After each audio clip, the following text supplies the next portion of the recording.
Picture this. It's 3:21 a.m. on a cold, damp Monday in Berlin. The city is utterly silent. On the northern tip of Museum Island, a fortress of gray stone called the Bode Museum sits in the darkness, its grand, copper-green dome reflected like a ghost in the black, still water of the River Spree. The air is cold, thick with a smell of river water and diesel. A single empty S-Bahn train, the 3:15 a.m. maintenance run, clatters past on the raised tracks. Its lights flash for just a moment across a single dark window on the museum's second floor, a window that faces those tracks. It is a known blind spot, a forgotten corner of a billion-dollar building. In exactly 9 minutes, 3 men, fueled by adrenaline and greed, will use that window to execute what will later be called one of the most audacious and most clumsy heists in German history. They will smash through 2.5 inches of bulletproof glass. They will lift a 100-kilogram coin of solid 99.999% pure gold, a treasure known as the Big Maple Leaf, worth over $4 million. And they will, quite literally, roll it away in a common garden wheelbarrow. Within months, they will all be caught. They will be tried in a media circus, convicted and sent to prison, mocked by the press and the police as the Dum Dum Gang, a trio of oafs who left a trail of evidence so obvious it was almost an insult. But here's what makes this story truly chilling. The German police, the criminal Polizei, the Berlin media, their own defense lawyers, and especially their own families will never know they were set up. They will be tortured by their own failure, destroyed by their own reputation for stupidity, and will go to their graves never suspecting that the man who orchestrated the entire crime, the man who planned every move, who selected their clumsy tools, who designed their comically obvious trail of evidence, and who meticulously engineered their failure, was the quiet, overlooked security guard who let them in. This is the true story of the perfect scapegoat and the terrible, cold price of genius. How far would you go to escape the shadow of your family, to burn down the reputation that has defined you? And what happens when the perfect, stupid plan is in fact the most brilliant crime of all? Let me take you back to where it all began. 2 years before that cold night, Dennis W. was nobody. Literally nobody. At 25 years old, he was the kind of person society, and especially his own family, had trained itself not to see.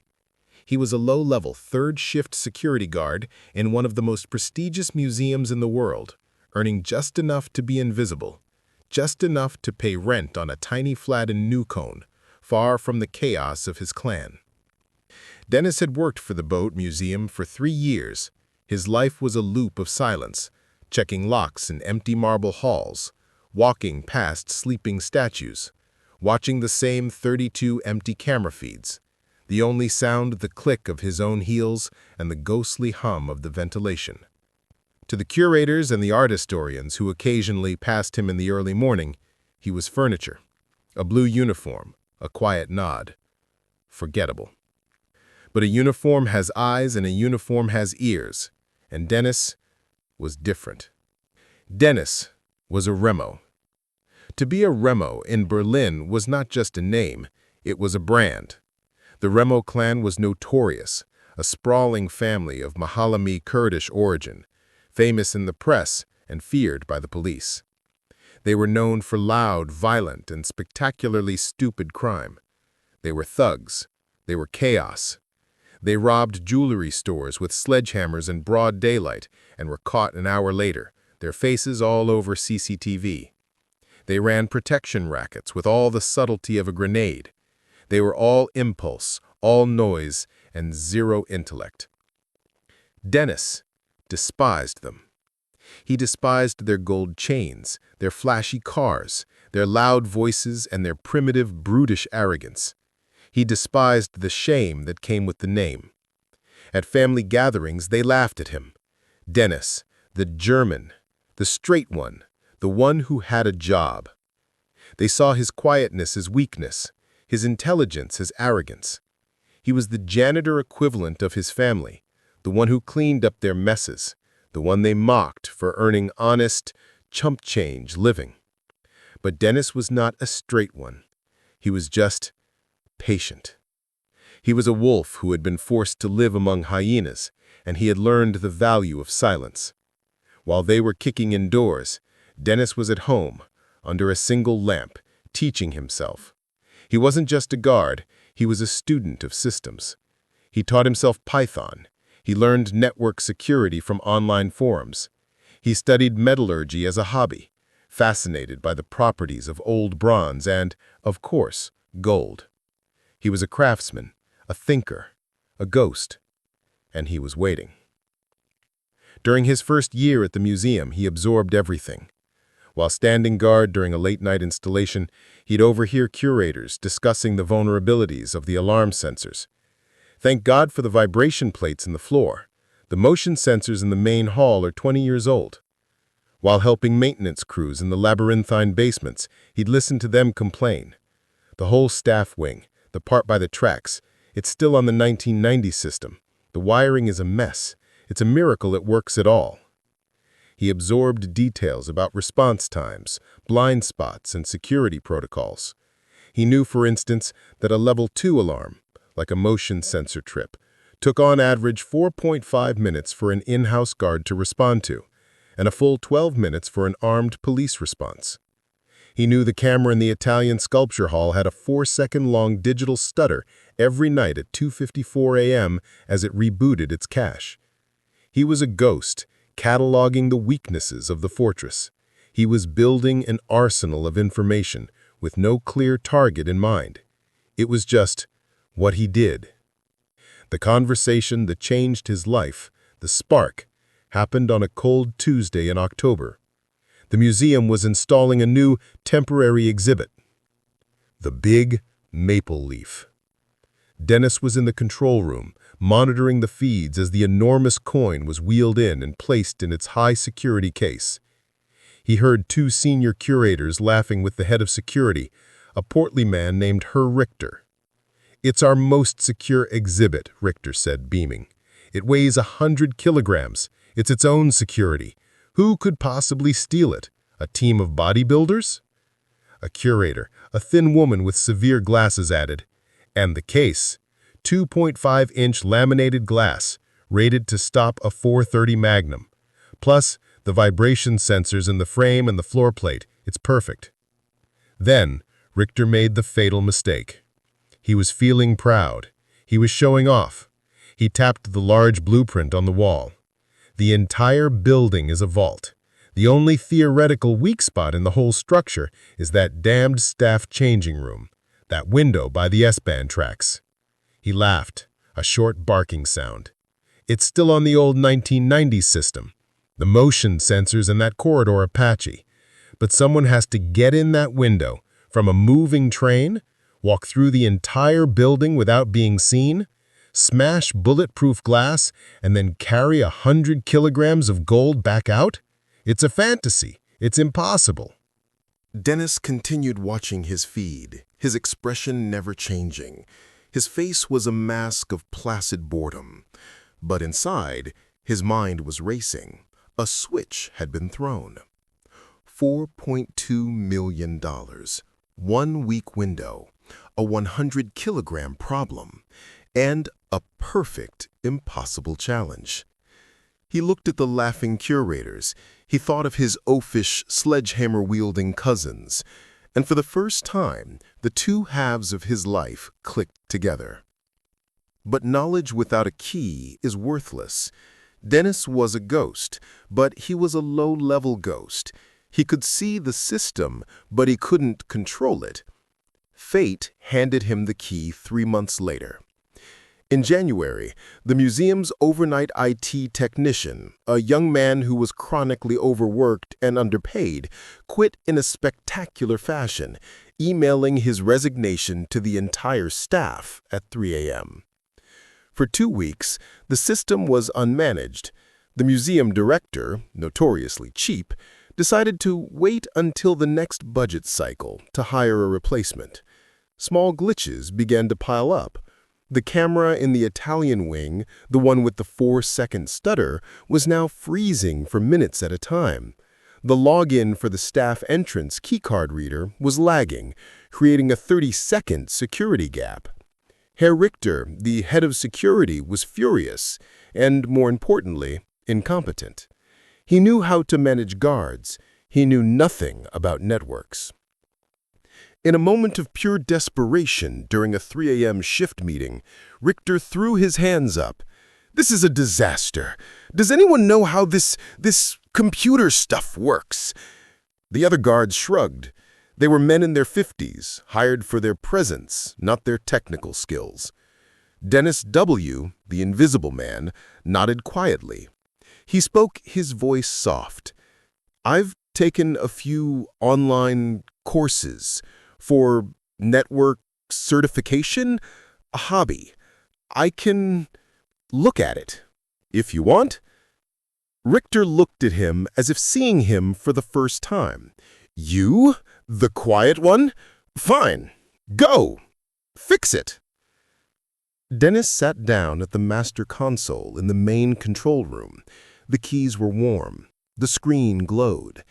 And he realized he'd been handed something far more valuable than money. He had been given administrative access. The museum's entire digital infrastructure was now at his fingertips. Cameras, motion sensors, alarm logs, door controls, keycard access databases, maintenance schedules, HVAC controls, everything. He fixed the immediate problems. He rebooted the server, cleared the cache, and the glitches disappeared. Richter was overjoyed. "Excellent, W, excellent. From now on, you're my night shift IT man. Any problems, you handle them. I'll authorize a small bonus." A small bonus. For the next 18 months, Dennis became the museum's unofficial and unpaid chief technology officer for the third shift. Every glitch, every frozen camera, every corrupted log, they called the quiet guard. He was reliable, silent, and completely invisible. What they didn't know was that Dennis was now the god of the machine. He was no longer just a ghost, he was the operator. He didn't just fix glitches, he studied them. He created them. He learned how to build a perfect 4-minute camera loop, a loop so clean it was indistinguishable from the live feed. He could trigger it with a simple command from his phone. He could make an empty hallway stay empty, even as a team of men walked down it. He learned how to whitelist his own keycard, allowing him to open secure doors, like the one from the staff wing to the main collection, without creating a digital record. The system would simply not see it. He learned which motion sensors had the lowest sensitivity. The one in the West Hall, for example, wouldn't trigger on anything moving slower than 6 inches per second. You could cross the room if you took 10 minutes to do it. And he studied the bulletproof glass case of the big maple leaf. He spent hours with the technical schematics he found in the server. Richter was right. The frame was packed with vibration sensors. The floor was a pressure plate. But the glass itself, it was laminated, 2.5 inches thick, designed to stop a bullet. It was not, however, designed to trigger an alarm. It was just strong. He ran a simulation on his home computer. A 20-pound axe swung with 150 pounds of force, striking the direct center of the glass. The lamination would absorb the shock. It would be deafeningly loud, but the vibration sensors in the frame, they might not trigger. Not if the strike was perfect. Not if the goal wasn't to break the frame, but to shatter the glass. Dennis was no longer just a guard. He was a theoretical physicist of crime. He had the how. But he couldn't lift 100 kilograms alone. He needed muscle. He needed a crew. And more importantly, he needed a scapegoat. If you could have seen Dennis's small, bare apartment in Neukölln in the winter of 2016, you would have thought you'd walked into the mind of a madman or a genius. The walls were covered, not with string, but with precision. On one wall, museum blueprints, marked with alarm sensitivities and camera sightlines, all printed from the museum's own server. On another wall, S-Bahn train schedules, the 3:15 a.m. maintenance run, the 3:28 a.m. empty cargo run. On a third wall, photographs, not of the museum, but of his family, his cousins, Wissam Remo, Ahmed Remo. He had taken the photos himself at a family barbecue, candid shots, studying them. On his desk, books on metallurgy, on plasma cutting, on international shipping law. It was not the workspace of a detective. It was the workspace of a playwright, casting a tragedy. But the final piece, the motive for the scapegoat, came on a rainy Wednesday. Dennis was sitting in a cheap cafe before his shift, drinking a bitter coffee, reading their Spiegel on his phone. And then he saw the headline. Remo clan strikes again, with sledgehammers. Jewelry store heist nets 20,000 euros. Suspects arrested in 15 minutes. He read the article. His cousins, Wissam Remo and Ahmed Remo. They had driven a stolen Audi through the front window of a store, grabbed what they could, and been caught 2 blocks away when they crashed into a pretzel stand. Dennis felt a familiar, hot wave of contempt. It was pure, cold, and absolute. Fools. Animals. They were a stain on his name. They were the reason he was nobody. That's when the phrase hit him, the same one he'd read in a true crime book years ago, a book about the Lufthansa heist. And every great heist, the real genius, isn't the one who steals the money. It's the one smart enough to make someone else take the fall. He looked up from his phone, out at the rain. The plan, which had been a theoretical exercise, a what-if, it crystallized. He wouldn't just steal the coin. He would frame his stupid, loud, sledgehammer-wielding family. He would design a heist that looked exactly like something they would do. A loud, messy, stupid smash and grab. He would use their reputation for idiocy as the perfect camouflage for his own genius. He opened a clean page in a digital notebook on his encrypted drive, and he wrote 2 words. The muscle, the distraction. The robbery would happen, but the story of the robbery, the one Elise and media would find, would be a story of the Dum-Dum Gang. The next few weeks were obsessive. He started reconnecting with his family, a process that felt like lowering himself into a sewer. He showed up at family dinners. He brought cheap beer. He played the part of the dumb, straight relative, the prodigal son returning to the fold.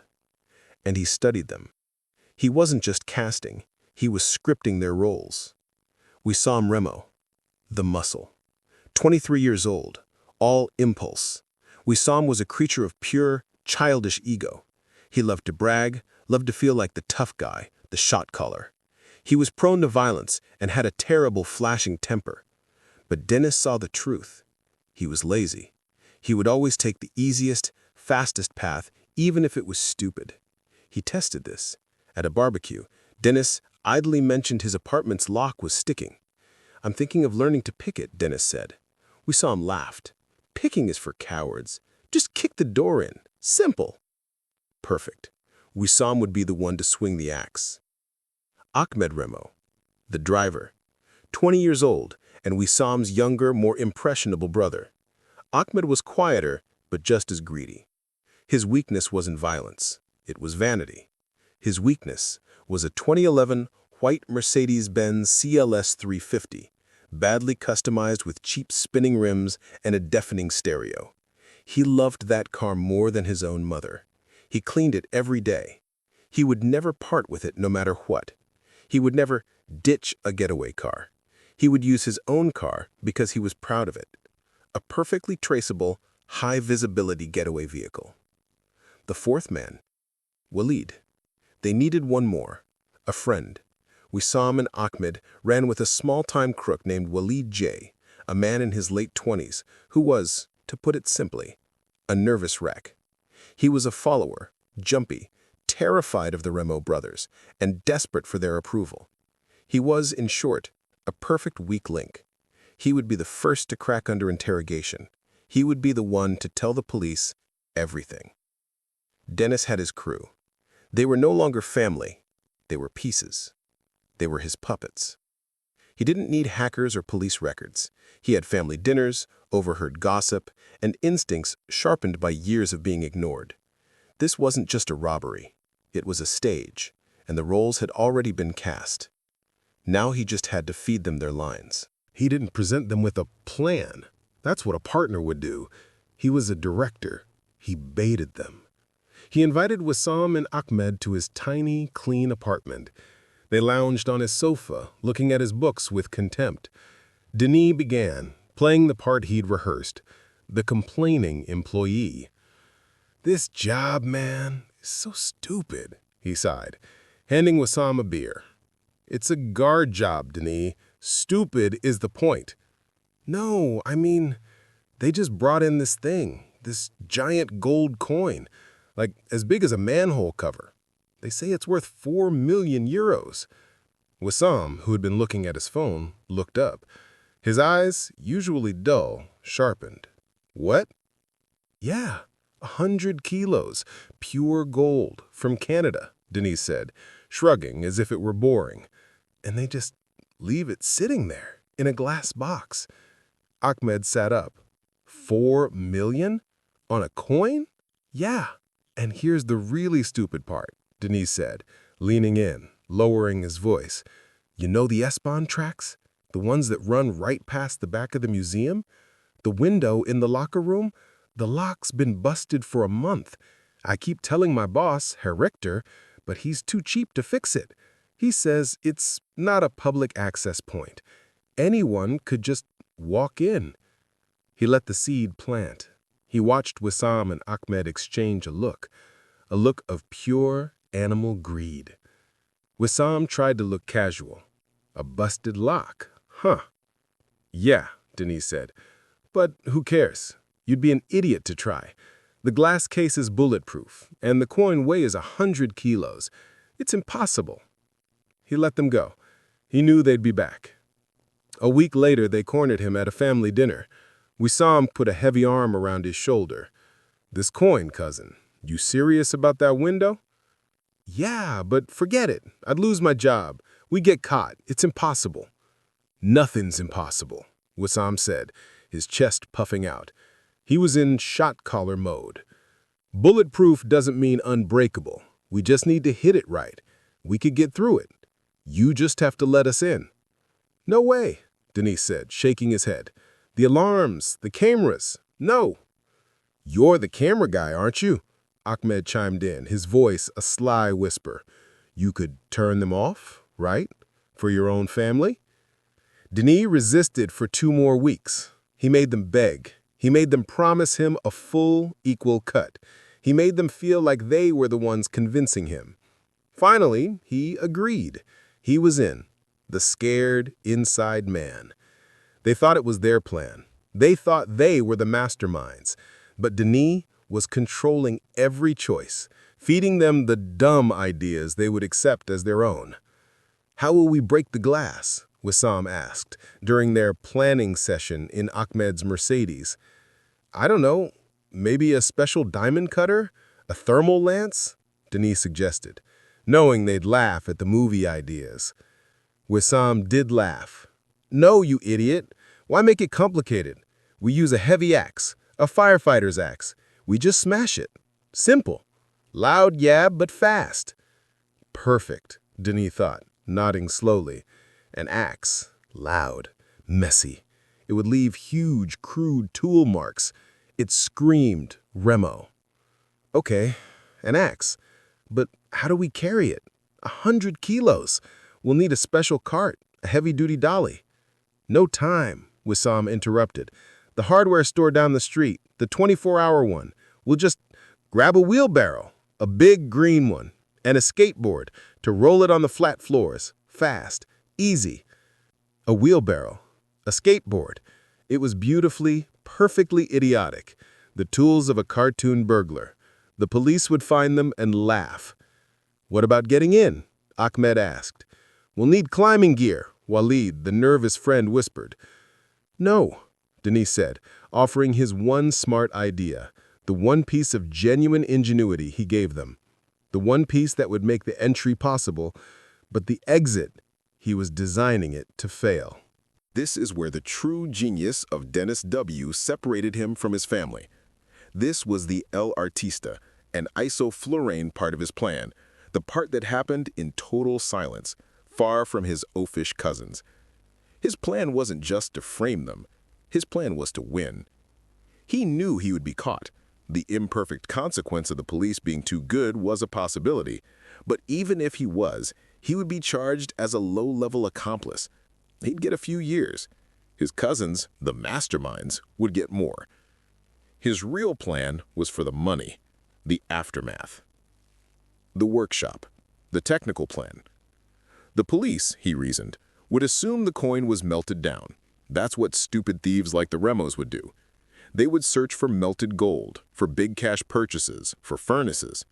They would never find it. Because Dennis had a different plan. He wasn't a thug, he was a craftsman. For the last year, in a rented, soundproofed storage unit in Marzahn, he'd been practicing.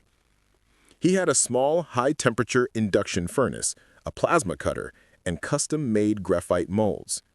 He'd read every book he could find on metallurgy. He'd practiced with lead and bronze. He'd taught himself how to cut and cast metal with precision. His cousins would be arrested. The police would ask, "Where is the coin?" They wouldn't know. Because Dennis's plan was to have them stash the coin in a pre-designated spot, a buried, waterproof container in the nearby Monju Park, immediately after the heist. Then, in the chaos of the investigation, he would retrieve it, alone. He would take the 100-kilogram coin to his workshop. He wouldn't melt it. Melting 100 kilograms of pure gold is incredibly difficult, leaves chemical traces, and is inefficient. He would cut it. He would use the plasma cutter to slice the beautiful coin into 20 precise 5-kilogram blocks, and he would use his furnace to recast those blocks, one by one, into the shape of small, ugly industrial boat anchors. He had already purchased the stamp. He would stamp each one, made in China, 10 kilograms, lead. The ledger, the financial plan. This was his El Artista. He didn't need a new identity. He just needed a new bank account. He spent 6 months building a digital shell.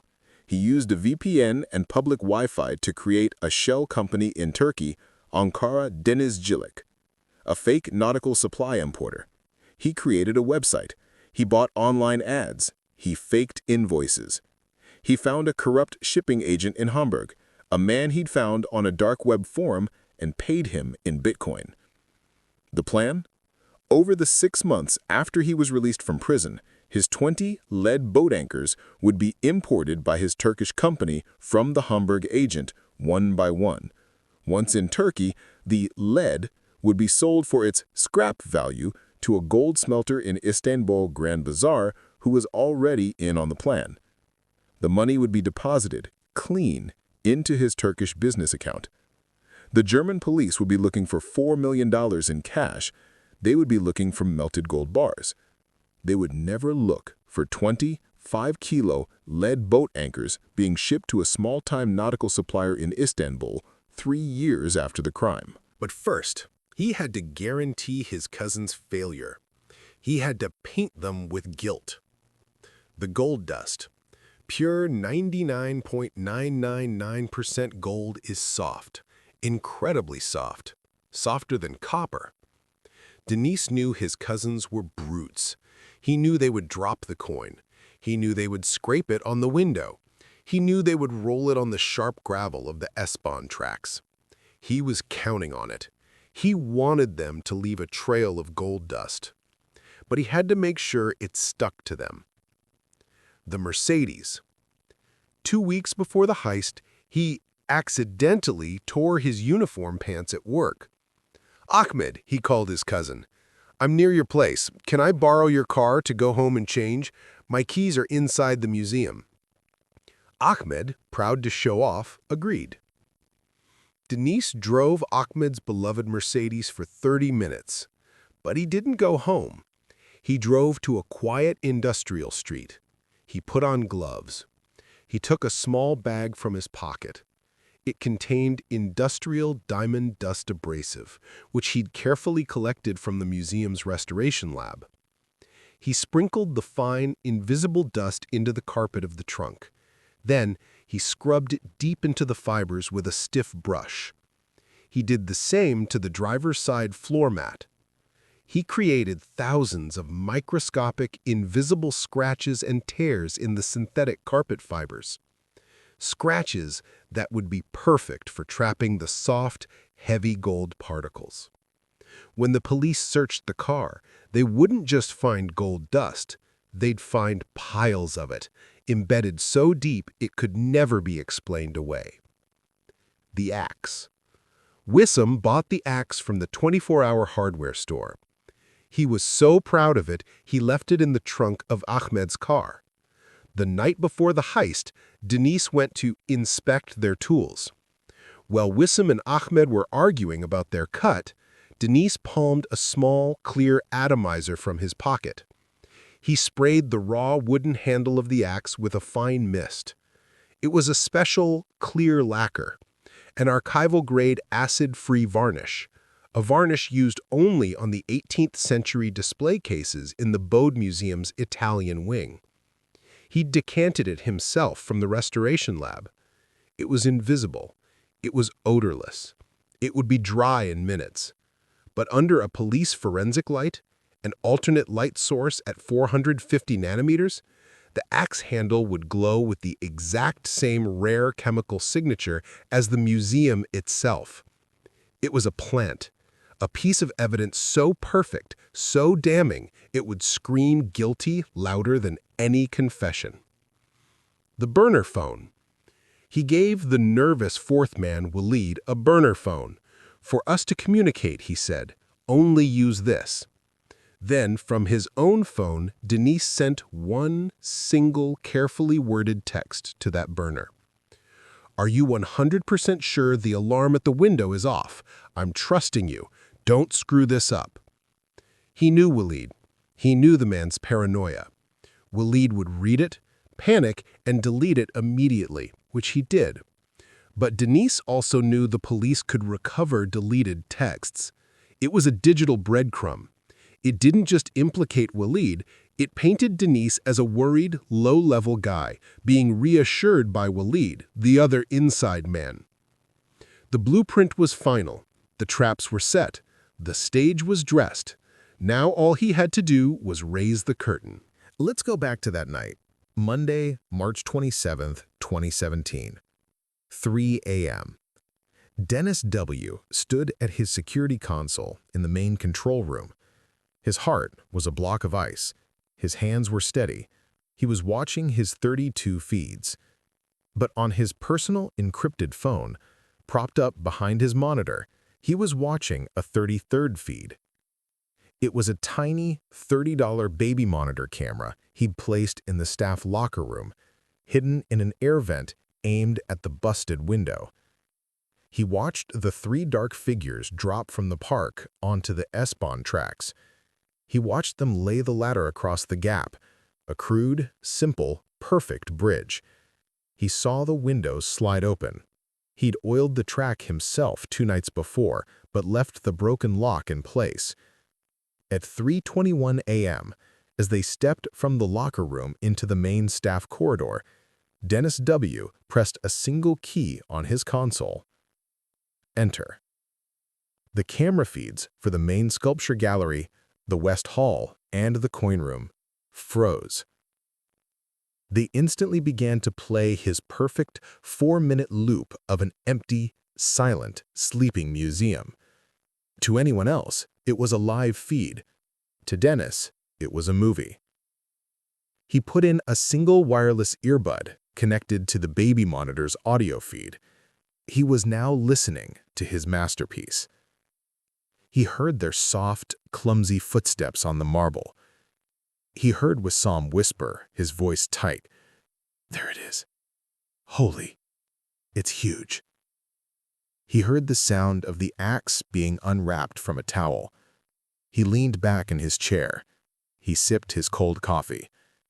And then, a sound so loud, so violent, it seemed to shake the entire island.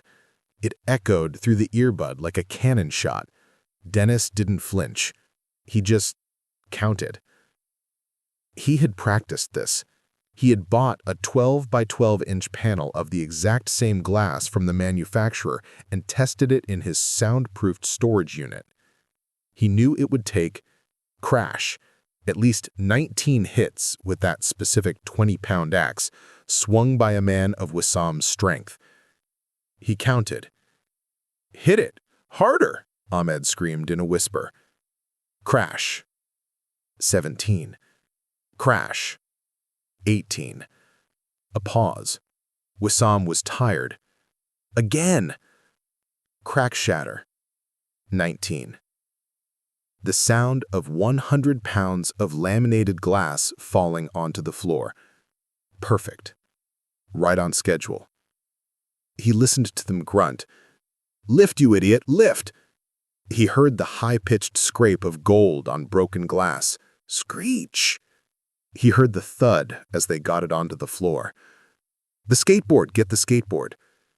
He heard the rumble, rumble, rumble of the tiny wheels on the smooth museum floor. He smiled. A skateboard. It was chef's kiss. Perfect. He listened as they got back to the window. "We can't lift it down, it's too heavy." Walid was panicking. "Just drop it," Wissam shouted. "Drop it on the tracks, who cares?" "No, the wheelbarrow, lower it." "There's no time, drop it." A heavy, sickening, dull impact. Dennis almost laughed. The soft, pure 99.999% gold hitting the sharp, iron-rich gravel of the railway tracks. It was shredding itself. It was painting the crime scene. His cousins were leaving a trail of pure, glittering evidence. He watched them on his hidden camera. They lifted the dented coin into the wheelbarrow. The wheel sank into the gravel. "It's stuck. It won't roll." "Then just push the coin." He watched them. They were rolling the 100-kilogram, $4 million coin down the tracks. Crunch. Crunch. Crunch. Like children rolling a hoop. They were gone. Dennis waited. He let a full, agonizing 10 minutes pass. He watched the clock. 10:00. He reactivated the live camera feeds. He deleted his access logs. He triggered a level 1 fault in the staff wing, a communications error, to cover the gap. Now for his final scene. He took a deep breath. He picked up the internal phone and hit the speed dial for her Richter's emergency line. He made his voice shake. He pitched it high. "Her Richter." "Sir." "Help. There's been a break-in. The coin room. I heard a crash. I went to check. There were 3 of them. They had guns." He was shouting now. "They hit me. Oh God. The coin, the big maple leaf, it's gone. It's gone." He smashed the phone receiver down on the desk hard. He stood up. He took the heavy metal hole puncher from his desk. He closed his eyes, and he struck himself hard just above the left eye. A sharp, hot, blinding pain. He staggered. Blood, warm and real, began to flow. He smeared it on the console. He knocked his chair over. He slumped to the floor, positioning himself just as the first response guard, summoned by the crash on the phone, would find him. The perfect victim. By 6:30 a.m., the Bode Museum was in chaos. It was a circus. Police cars and news vans surrounded the island. The criminal polici were everywhere. And Dennis Y. was sitting in the back of an ambulance, a shock blanket around his shoulders, a bandage on his head, giving his terrified witness statement. It was so fast," he whispered to a detective, his voice trembling. "They were masked, but their voices, I think I recognized one.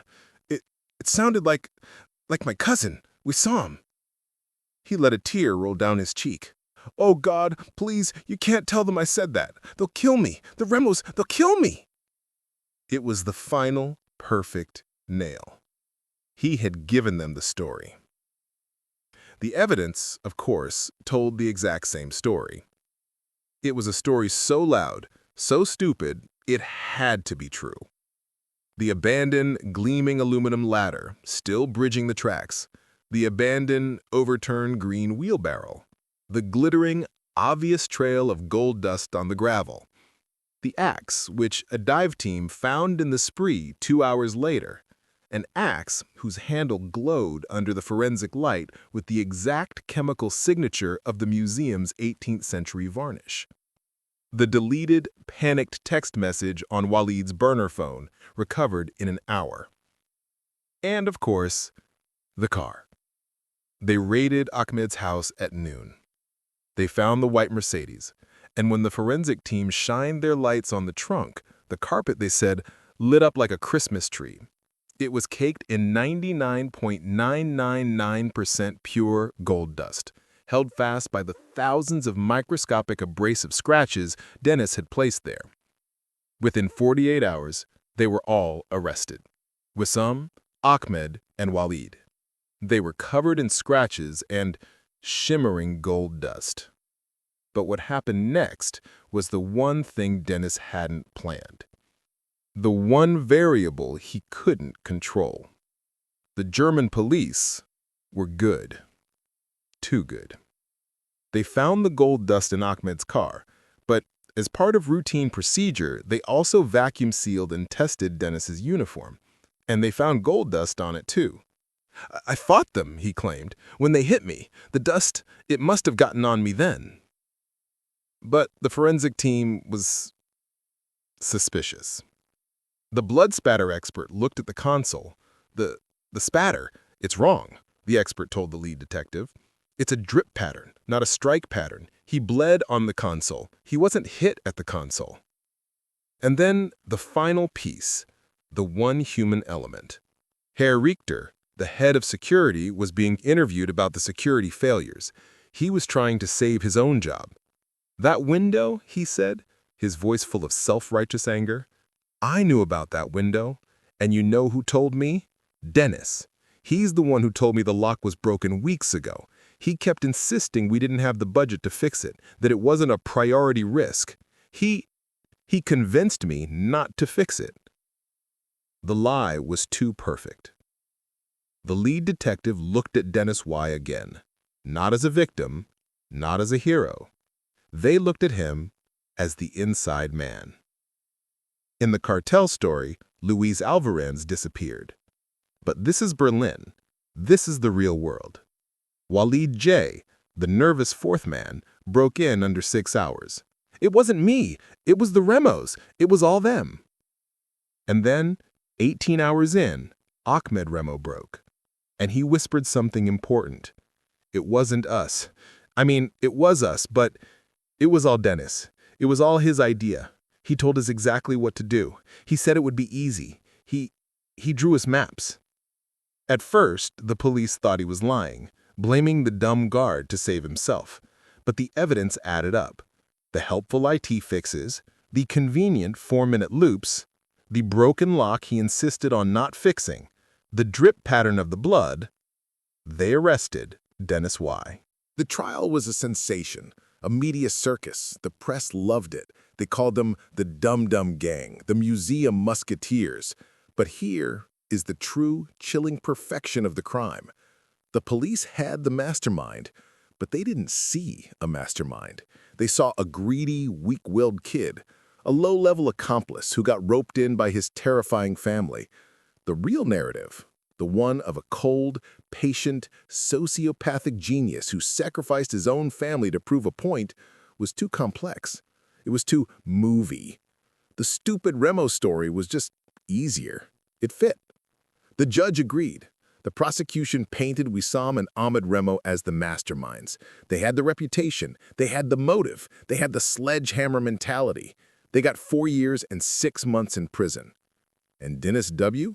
The helpful guard who got scared and greedy, the one who cooperated once he was caught and expressed deep remorse. He was charged only as an accomplice. He got 3 years. 3 years for a $4.2 million heist. The perfect crime didn't leave witnesses. It left the wrong story. And what about the money? The $4.2 million coin? The police searched everywhere. They dragged the spree. They tore up Montbijou Park. They questioned every gold dealer in Europe. Nothing. They concluded, in their final report, that the 100-kilogram big maple leaf had been immediately melted down by the stupid Remo clan, cut into pieces, and scattered. The case was closed. They never knew Dennis W. was a master goldsmith. They never knew about his rented storage unit. They never knew about his plasma cutter. They never knew about the graphite molds. And they never looked for 20 lead boat anchors made in a workshop in Marzahn, shipped by a corrupt agent in Hamburg to a small, quiet, fake nautical supply company in Istanbul. 2 years and 4 months later, a man named Dennis W. was released from a low-security prison in Plötzensee for good behavior. He had been a model prisoner. He worked in the prison library. He mopped the floors. He was invisible. He left Germany with 200 euros in his pocket. He bought a one-way bus ticket to Istanbul. He never looked back. The perfect crime didn't mean getting away clean. It meant letting everyone else believe a lie, while you, and you alone, knew the truth. He had proved to himself and to the world that he was the smart one, and that was the real prize.